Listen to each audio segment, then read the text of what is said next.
Hi everyone, welcome back to our channel. তো কাল তো ছিল শ্রাবণ মাসের তৃতীয় সোমবার, আর তার সাথে সাথে আমার কলেজ ছিল, তাই খুব হুটোপুটি করেই পুজোটা সকালে সারতে হয়েছে।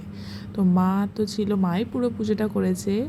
তো আমি ফর্চুনেটলি বাবার মাথায় জলটা অ্যাটলিস্ট ভালো করে ঢালতে পেরেছি, এটাই বলার। তো দেখো, মা গুছিয়ে নিল, তারপর মা ঢেলে নিল, আমি ঢেলেছি।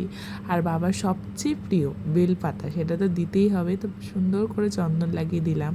তারপর আরও বাকি যা ফুল আছে, নীলকণ্ঠ ফুল, ধুতরা ফুল, আর ফলটার নাম এই মুহূর্তে মনে পড়ছে না। আর আমাদের বাড়ির গাছের ফুল, মানে বাড়ির গাছে ফুল দেওয়ার যে কী আনন্দে, সেটা হচ্ছে বলে বোঝানো যাবে না।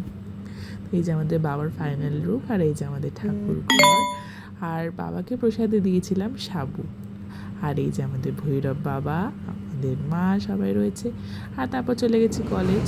মনটা তো খারাপ হয়ে গেছে যে ভালো করে, মানে একটু সময় দিয়ে পুজোটা করা যেত, বাট অনেক তাড়াতাড়ি করতে হয়েছে, কী আর করা যাবে। সকালবেলা ব্রেকফাস্টে নিয়ে গিয়েছিলাম সাবু, তারপর একটু বেরিয়েছি হাওয়া খেতে।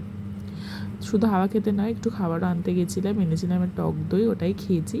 আর বিকালে ফেরার পথে একটা পাঁপড় ভাজা কিনতে কিনতে বাড়ি ফিরছি। দেখতেই পাচ্ছ সুন্দর ওয়েদার ছিল, গরমও ছিল, একেবারে যে গরম ছিল না তা না। তারপর বিকালে এসে একটু প্রসাদ খেলাম, এই গুজিয়া সন্দেশটা। আর তারপরে পুচকিটাকে একটু আদর ঠাদর করলাম। আর আজ দিনটা আমার এইভাবেই কাটলো। তোমাদের কেমন কাটলো অবশ্যই জানাও। খুব শীঘ্রই দেখা হচ্ছে নেক্সট ভিডিওতে। Thanks for watching.